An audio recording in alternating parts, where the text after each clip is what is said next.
The room didn't react when the order was given, but everyone heard it. A decorated medal was being questioned, not for what it meant, but for whether it belonged there.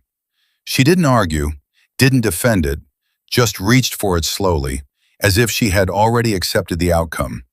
And that's when someone in the back picked up a phone. If you've ever seen authority used the wrong way, type "not right" below. The courtroom carried the particular silence of a place where power has a fixed address. It wasn't hostile exactly, not at the start.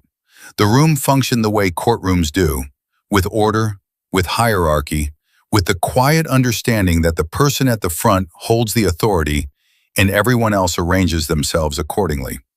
Clerks moved with practiced efficiency.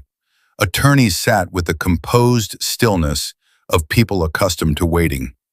The gallery held its breath with the low, contained tension of those who understood the stakes but had no standing to act on them. She was seated near the front, around 35, with the kind of stillness that doesn't come from ease. It comes from discipline. From years of learning to hold yourself together when the circumstances are actively working against it. She walked with a slight difficulty, the careful, deliberate movement of someone managing a permanent physical consequence of something she had survived. She had served as a Marine. She wore it in the way she occupied her chair, upright, present, unhurried. And on her chest, precisely placed, was the Navy Cross, the second highest military decoration the United States awards, given not for service, not for tenure, but for extraordinary heroism in combat, for acts performed in the direct presence of the enemy, under conditions where a lesser person would have found a reason not to act. It doesn't get awarded to people who didn't earn it. The process is exhaustive, the standard is brutal, and the medal itself carries the weight of everything it costs. The judge noticed it. He was a man accustomed to defining what belonged in his courtroom and what didn't. His authority in that space was real and broadly respected, and he exercised it with the confidence of someone who had rarely been challenged. He looked at the medal the way you look at something that seems out of place in a context you fully control, not with malice necessarily, but with the reflexive certainty of a person who believes their assessment of the situation is complete. He questioned its validity. Not in those words. The phrasing was more procedural, more measured, but the meaning was clear. He wasn't sure the medal was what it appeared to be, and he wasn't comfortable with its presence in his courtroom until he was. Then he ordered her to remove it. The instruction landed in the room without drama. That was the thing about authority. When it was applied with enough certainty, it didn't require drama. It simply became the new condition of the environment, and everything adjusted around it. No one objected. No attorney raised a hand. No clerk looked up from their paperwork. No one in the gallery found their voice in that moment, though several of them would spend a long time afterward wishing they had. The order was issued, the silence held, and the weight of the room arranged itself behind the judge's instruction the way it always did, automatically, without discussion, because that was what the architecture of the space demanded.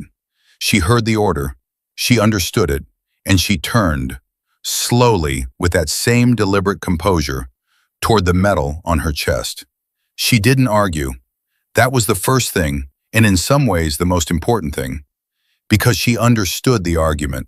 She could have made it cleanly, precisely, with the kind of authority that comes from knowing exactly what you're talking about. She knew what the medal was. She knew what it meant. She knew the specific weight of what the judge had just asked her to do, in a way that no one else in that room fully did. But she didn't argue, didn't explain, didn't lean across the table and lay out the case for why the order was wrong.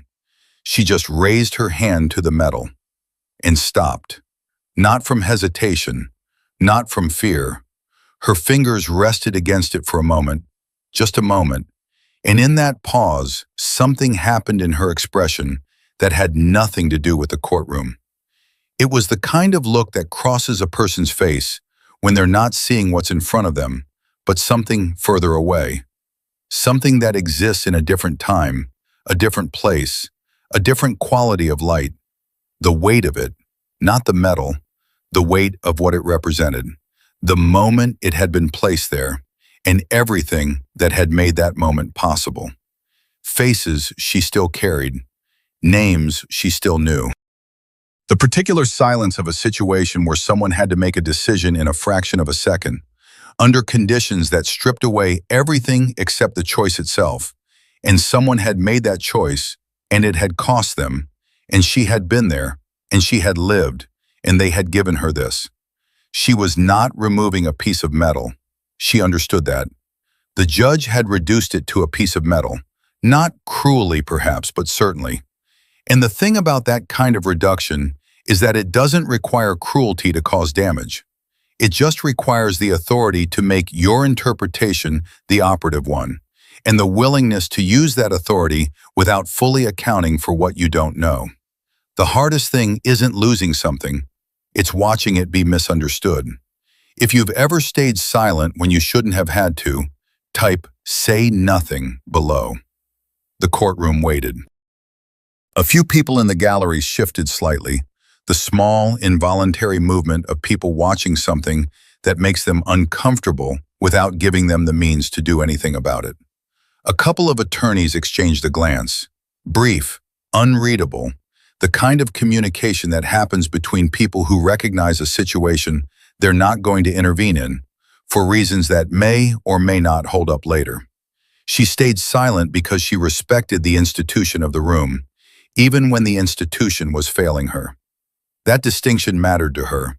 She had spent years operating within structures larger than herself, structures that demanded discipline even when they were imperfect, even when the person in front of you was wrong. She knew the difference between respecting an institution and conceding to an individual's misuse of it. She was honoring one while absorbing the other. Her fingers began, slowly, to move. The tension in the room tightened around that single small motion, her hand working at the clasp, the metal beginning to separate from its place on her chest. And the silence became the kind that feels like it has a weight of its own. The order was being followed, and somewhere in the back of the gallery, a phone was already in someone's hand. The person in the back of the gallery didn't make a scene. That was intentional. He had assessed the situation with the quiet, unhurried efficiency of someone who recognized what he was looking at and knew exactly what to do about it. Not loudly, not through confrontation, but through the channel that actually mattered. He found the number he needed. He stepped slightly away from his seat, enough to lower his voice without drawing attention, and he made the call. Nobody around him noticed. The room's attention was still fixed on the woman near the front, on the metal, on the slow, dignified compliance of someone being asked to give up something that shouldn't have been asked for. The gallery watched her. The attorneys watched the judge. The judge watched her hands. Nobody watched him. The hearing continued. Minutes passed in the normal rhythm of courtroom procedure, the particular slow-moving cadence of legal process, where time feels both precise and suspended. The judge moved through the session. The attorneys made their notes. The room operated as rooms like this operate, governed by the certainty that the person at the front knows the boundaries of his authority and is working within them. She had removed the metal. It sat in her hands now, not pinned to her chest but held, carefully, the way you hold something that matters, not placed down, not set aside, but kept close. Her posture hadn't changed. Her face hadn't changed. Whatever she was feeling had been contained entirely within the discipline she had spent years building, and it showed in the precise, controlled stillness of someone who had decided that this room would not see her break. Then the door at the side of the courtroom opened. A clerk's assistant entered, unremarkable in every way, the kind of person who moved through courtroom spaces invisibly because they were supposed to, because their entire function was to be useful without being noticed. He crossed the floor without hurrying, navigated around the edge of the proceedings, and leaned toward the judge. The whisper lasted perhaps 4 seconds. Nobody in the gallery heard the words, but they saw the judge's face. The shift was subtle. It wasn't a visible flinch, wasn't a theatrical change of expression, but it was real, and the people watching closely enough caught it. The particular stillness that replaces certainty when certainty has just been quietly removed. The moment when a person who has been operating from a position of complete confidence receives information that recontextualizes everything they've done in the last several minutes and has to absorb it without showing that the ground has moved. He had ordered the removal of a Navy Cross from a decorated Marine, from a woman who had been awarded it under conditions that were now, briefly and precisely, being described to him by a clerk's assistant who had just received a communication from somewhere significantly above the ceiling of this courtroom's authority. The Navy Cross is not a piece of jewelry. It is not an accessory. It is not a decoration that can be questioned by someone who wasn't there, wasn't present, and doesn't have access to the file. And the file for this particular medal was not accessible through normal channels because the person who had earned it had done so in a context that carried its own classification. The judge was quiet, not processing, not deliberating. He had already processed. The few seconds after the whisper had been enough for that. He was now simply in the specific, uncomfortable position of a person who has exercised authority incorrectly and has to decide, in real time, what to do next. No one needed to walk in. No one needed to stand and make a statement. The system above had responded, not loudly, not dramatically, but with the clean, definitive precision of an institution that knew exactly where its own boundaries were, even if the people below them sometimes didn't. The room had shifted. Everyone felt it. Nobody said a word. The judge didn't issue another order. There was no formal reversal, no announcement, no moment where he stood and acknowledged what had happened. The hearing simply continued, or rather, it continued in the altered form that the room had become, which was quieter, more careful, and stripped of the particular confidence that had characterized the first part of the session. He didn't look at her directly. She didn't look at him. The medal stayed in her hands for the remainder of the time she was in that room. She didn't pin it back to her chest, not defiantly, not demonstratively, just with the quiet, unhurried decision of someone who had been given an instruction and then watched that instruction lose its authority and was choosing, with dignity, how to carry what remained. There's a difference between dignity that has been protected and dignity that has been restored. What she had in that room was the first kind, intact, held, never actually surrendered, even in the moment when it had looked most likely to be. She hadn't needed saving. She had needed the correct information to reach the correct person, through the correct channel, in time. It had. The hearing ended slightly early. No one made a formal note of the reason. No one in the gallery spoke loudly on their way out. The attorneys gathered their materials with the practiced efficiency of people who had processed what they'd witnessed and made a collective, unspoken decision to process it privately. The clerk's assistant was already gone, having completed the function he'd been sent to perform and returned to wherever he'd come from. She stood. The movement was the same as when she'd arrived. Deliberate, careful, the controlled navigation of someone who had learned to move through the world on its terms while maintaining absolute command of themselves. She picked up her bag. She turned toward the exit. She didn't look back at the bench. Not out of anger, not out of contempt. She simply had no need to.